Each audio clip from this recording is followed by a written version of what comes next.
Should I be the one driving the karma bus?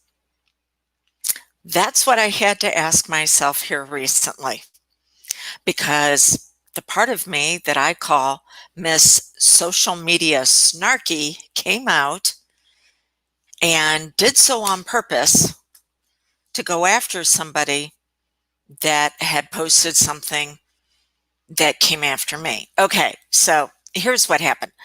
I shared something on social media that I thought was really important, that I felt would be a benefit. And almost immediately, somebody responded back with a very ugly comment that not only was around what I posted, but also was directed at me.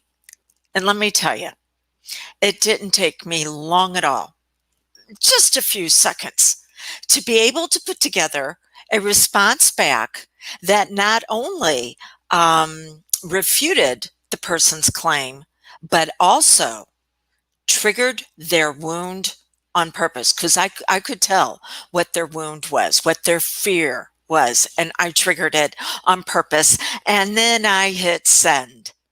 And I tell you right now, if you're going, oh, I would never do anything like that, this is not for you today, because I was actually like, yes, that felt good to put them in their place. Yeah. Uh, then almost instantaneously, as I'm reveling in the feeling of, yeah, I'll show them, my higher power talk to me. Yes, I hear it frequently. Some people call it higher power, soul self, higher self, self-actualization, inner advisor. But almost immediately it was, did you really need to be driving that karma bus? Okay. What do we mean by that?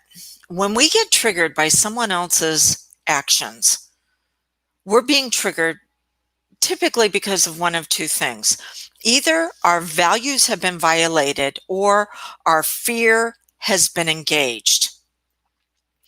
When our values are violated, that's when we need to stand up for ourselves. That's when we need to draw healthy boundaries. That's when we need to say, you know what, this type of behavior is not allowed. But engagement of fear will just have you lashing out in a way that not only will hold you back, because now your mind, once you lash out, your mind is on point to find the next thing that could set off your fear, and you're becoming hyper aware, and now there's challenges everywhere you look. See, fear is about others, values are about you. So let's see what's been violating your values and what's been engaging your fear. So you have the value of certainty. Certainty says this is what I can count on in life. Unfortunately, for far too many of us, we were conditioned and trained that we were only going to be okay based on what others were doing.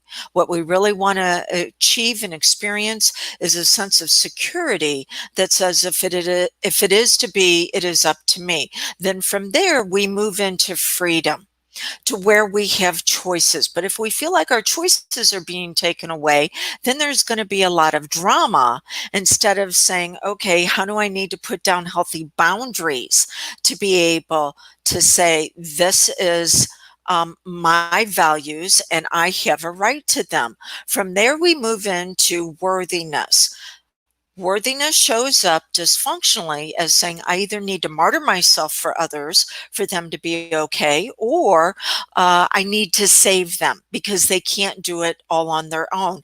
And based on what I just told you a little while ago, that whenever we get triggered, we can become hyper aware. Well, now you're looking for everyone that needs to be saved and all the ways you need to martyr yourself to make that happen. Ooh, what we really want is significance, to where you and I pair up together and we create something greater than what we could do each on our own. From there, we move into validation.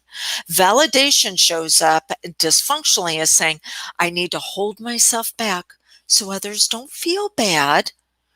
Really, what we want as far as the highest expression of validation is love. But no one will do to us what we aren't already doing to ourselves.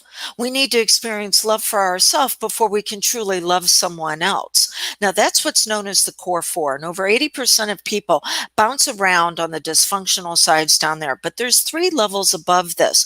It's called the levels of the spirit. This is the actualization, you bringing your gifts out into the world. And the next level is truth. When you find that there's personal truth, but there's also global truth. So it is incorporating what is great for you as well as what is great for others. And I'll get to that in my lesson in just a moment. After that, we go to knowledge and wisdom. Knowledge is having a bunch of book sense, but it doesn't do anything for you. Wisdom says you're actually activating, you're using that knowledge, but here's the challenge. When you do that, you're going to fail more frequently than you succeed. In fact, Pareto's principle tells us 80% of the time, what you do is not going to work out, but it's going to lead to the 20% that does, which is 1 out of 5. Most people stop at trying one thing. And then from there, we go into the level of leadership or contribution. Leadership, you're just creating followers. You want little mini-me's that will do your bidding. Total authority corrupts totally. Then you have contribution. Contribution says, this is how I'm going to serve you. This is the reason why I come to you on Tuesdays with these lessons I've learned, usually the hard way, is because I want to contribute to your life and bringing out your magnificence and your brilliance. Okay. So those are your values. When a value has been violated, and we have laws around our values, but we also have moral laws. Not just legal, but moral. And when a value has been violated, you need to ask yourself what needs to be done. Does the value need to be upgraded, or is it trying to tell you that what is being done is fundamentally wrong? But that is different. That is different than your fears being set off, than engagement with your fears. And so we have 6 fears. These are where we get dysfunctional. Fear number 1, which is the fear that then leads to opening the door to all the other fears, the fear of being wrong, which leads to the need to be right. And that's what we see a lot of, people poking their fingers into others going, you're wrong, because they're feeling that they need to win, and sometimes at all costs. Fear, by the way, is learned. We're only born with 2 fears. We're born with the fear of loud noises and the fear of falling. Every fear after that is learned. Over 80% of the fears you have as an adult were learned by age 8 based on the fears that others around you had. Okay, fear number 2, the fear of uncertainty and your ability to be able to move confidently through whatever comes your way by giving yourself the space to fail and learn from it. No, if you have the fear of uncertainty, it will lead to you being a control freak, because you can't control yourself. You can't control your focus. You don't know what to do with the fear when it shows up, and you certainly aren't taking actions that are going to lead to the outcome that you're looking for. Fear number 3, the fear of not being needed, which leads to the dysfunctional experience of doing too much. Oh, yes, if I just do more in this area, I'll finally earn the right to have this fear go away. No, it's going to be on point, and it's going to continue to find all the ways that you are lacking. Fear number 4, the fear of being a victim, which leads to the need to take everything personally. With things that are going on in society right now, I don't think I need to say a whole lot more about that one. Fear number 5. Oh, the fear of not being special. So that leads to the need of being important. And then I already talked about that dysfunctional need. You'll either have to sacrifice yourself for others to be okay, or you will continually try to save them. Someone who's a dysfunctional giver this way only attracts dysfunctional takers. And then finally, the fear of not being liked, which leads to the dysfunctional need of being appreciated, which basically says, nobody is noticing everything that I'm doing for them. Oh, how dare they?